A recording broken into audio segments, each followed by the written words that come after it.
Hey y'all, welcome back to Ascending with Ashley. I'm Ashley. This is a collective convo. I have like 6 topics here, so let's just take one out. Let's go with the healing motivator, or motivating factor. Sometimes we want to be in denial that we even need to heal. That is our ego. We all have shit to heal from. All of us. Anyway, so one of the most important things to remember is healing is something we do for ourselves first and foremost, and then it has like a ripple effect on those around us. Um,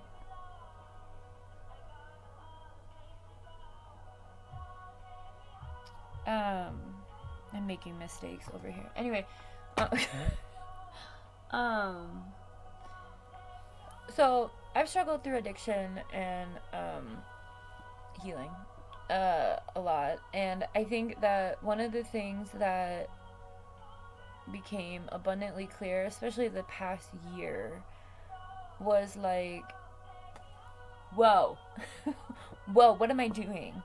And my healing motivating factor, I'm not going to share what mine is, but I think it's important for people to kind of center a motivating factor. I think that can make, especially if you're someone who's kind of like a martyr and you like to, or like a people pleaser, and you like to like help others before you help yourself. That was me. It was for a long time. But there's a lot of selfishness within selflessness, especially if we're doing it out of a space of expectation to receive something back, right? So, like, say you have like an abandonment wound or neglect as a young child, and so because of that, you overcompensate and ensure that. I'm looking straight at myself while I say this. I've overcompensated, but like this may be for someone else as well. To like be that person, be a rock for other people who really never even wanted me to do that or didn't need me to do that or, whatever. So again, I was like pouring from an empty cup with this. I've done this a lot in my life. Like I overgive because I know what it's like to feel the opposite of that, right? To have people take when you don't have anything or leave you in a space of just nothingness, right? So, anyway, my motivating factor, it's taken me a long time to center myself. And I'm sharing this because I'm sure there are other people dealing with it. And it doesn't have to be the exact same story as me. I'm just sharing from my perspective. So, calm your tits. Everyone has their own situations, okay? But at the center of all of that, if and when we choose that we want to heal, if you're on my channel, you recognize that healing is quite expansive. There are many layers, like Shrek, right? Peeling back the layers of the onion to this shit. You could get to a point where you're like, oh god, excuse me, like you plateau, and then you think you're like good. Like this just happened to me. I was like, I'm good on all this other stuff. I just quit smoking. I just cut out my most toxic person. Let me start drinking wine because I think that would be fun. And I did a lot. And then I'm like, oh, Smashly is coming back. It's my alter ego from my early 20s. So I was like, whoa.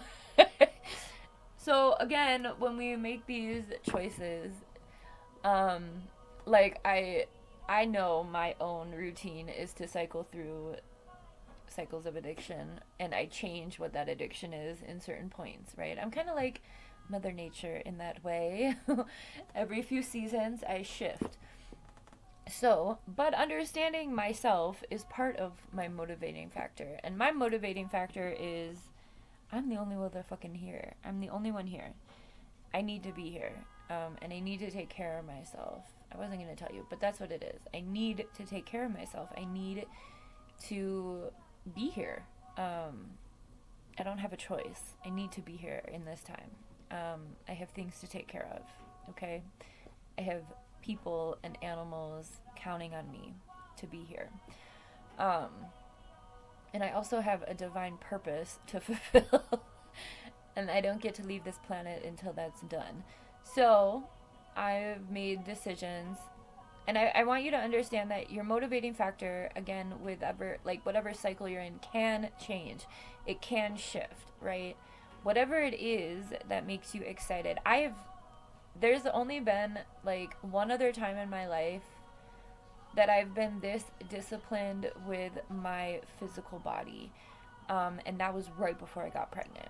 Right before I got pregnant, I was so healthy. I was working out regularly. I had a really good routine. I was doing the mental health groups, and they were right next door. I was in downtown LA. They were right next door to Planet Fitness. So I would go to Planet Fitness, and then there was like this little shop or like restaurant, and they had to go out of business because they got gentrified out of there. But they had the best fucking like mozzie, and I know I'm trailing off, but I missed the panini so bad. So I would like go work out, and then I'd walk to this little shop, and this was all in the same block in downtown LA. And then I'd go do my mental health groups, and that was like my routine, like 2 or 3 times a week, when I was doing those groups. And then, but I was like in the best health of my life, and I was super disciplined. And then I got pregnant, and everything shifted, right? Again, the cyclical nature of life, everything's shifting constantly, and you just kind of like go with it. And my motivating factor changed at that point, right? I was like, okay, well, now my main focus is growing this human in my body. And so I had to stop doing my mental health groups because that environment was just not safe. People would come in all fucking doped up, and like there was a lot of throwing of chairs and other shit. So I was like, okay, people would like shoot up in the bathrooms there and stuff. So I'm like, okay, well, I'm not going to be in this physical space anymore. And I took my pregnancy as like number 1, right? Just sharing, because at this point in my life, I've been working out every day consistently for like 2.5 months, maybe even longer. So like the wine was like a catalyst for this, because I started recognizing myself falling into old patterns, right? And it wasn't like, excessive, but it was just something I was doing that I really didn't need to do. And it was drying out my skin and making me look my age or older. And so I was like, ew, I'm good. I'm still trying to rehydrate my skin right now. It's already getting better though. But anyway, our bodies are always changing and constantly growing, right? Just like our spirit bodies and our mental bodies, and the environment around us is always changing as well. So I'm just putting this here. If you need a motivating factor to your own healing, whatever stage of healing you're in, again, there's all these layers. Think about it. Think about what your motivating factor is. And if it changes, it can change. Just like everything, change is the only constant in life. And once we accept that, I remember when I was first given that thought, I was so uncomfortable with change. What's the deal, bruh? Yeah, he's been a butt munch during these videos this morning. I remember when I mentioned this before. I don't remember what video. It was a long time ago. But I remember when I was first given... see, I've started ADD. Let's go on TikTok. In the middle of a video. When I was first presented with change is the only constant, it was like I was standing on a rug and someone, when people pulled the tablecloths off of tables and like without the dishes moving, it was kind of like that. I felt like that, except the whole table toppled. Like, horrible analogy. But anyway, you understand what I'm saying. So I think when we get to this point of understanding that first, change is constant within us, around us, in others as well.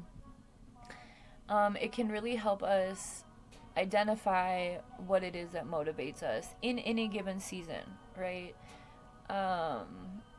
There's a reason and season for everything, right?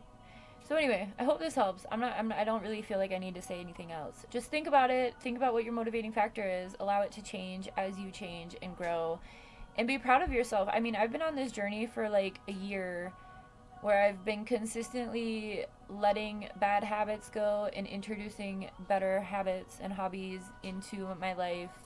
I mean, it's been a pretty continual process, but I've been very intentional about really just like I'm getting the this is a horrible analogy. Are you serious? You get to the end of a honey jar and you have to like scoop the rest of it out, like any sticky substance. That's kind of this process I've been in, is like I'm scooping out the last of that sticky stuff, and introducing new new habits to it, right? I mean, I used to drink like vodka all the time. I mean, like in college, right? Like Smashly did, my alter ego. So like wine was something I was like, I can do this without it becoming a thing. But like the wine I chose never gave me hangovers and like made me really happy and bubbly, so I became reliant on it. So I was like, I can't have reliance on anything outside of myself, and I need to let this go at this time. Hey, that's just me because I know I'm an addict. I have an addictive personality. And I just also introduced like black tea, which is a little more caffeinated. I was doing green tea since I let go of coffee over a year ago. And I'm doing pretty well with it, but I'm switching it up. So like be aware of your body. And again, your body's always changing. So the things that you're introducing or taking away, allow your body to communicate to you with how you feel, right? But keep that motivating factor very close to you. What is it to you? What are you trying to get in shape for something? I really want to start doing aerial flying, like practicing aerial ribbons and stuff and swings. I'm going to buy myself that. If we get taxes, I don't know. I feel like we're not getting taxes with Donald Trump. Let's just put that out there in the universe. Expect the worst, hope for the best. But anyway, if we do get taxes, I'm buying myself a big swing set so I can practice. So anyway, I've been practicing my flexibility and getting back into my body and working on my muscles to be able to do the aerial ribbon stuff. So anyway, that's one of my big goals for this year. And we'll see. I've been playing on this one swing I bought and practicing, so I just want to fly. I'm so sick of feeling stuck. Anyway, what's your motivating factor? And again, it's going to change. I also want to rollerblade a lot more this year because I fucking love rollerblading, but I need to buy new rollerblades.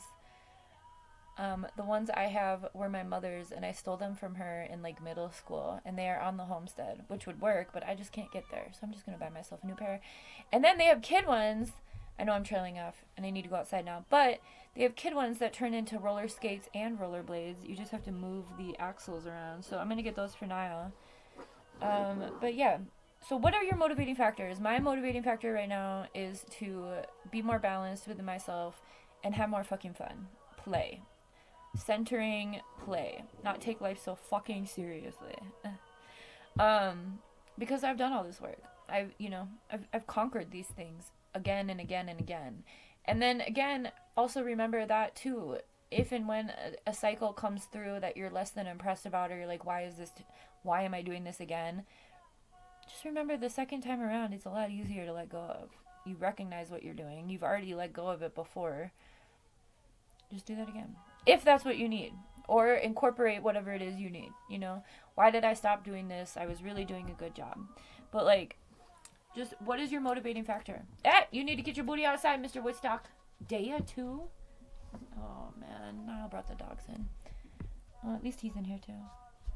Are we having a puppy party? Anyway. Identify your motivating factor. Allow it to change. Be flexible. And recognize the work you've done. Don't get stuck in this always having to do more. Which ultimately is true. We are always growing, right? But allow yourself to also rest in those moments of satisfaction. I was going to say proud, which is okay, but I think there's a fine line between being proud and being prideful, and it's a different conversation that we've already talked about many times. Balancing that ego out. Okay, I'm going to let you go. I think that's good. Identify that and keep it very close to you and use it as your fuel until you don't need to hold it so close and you can have something else.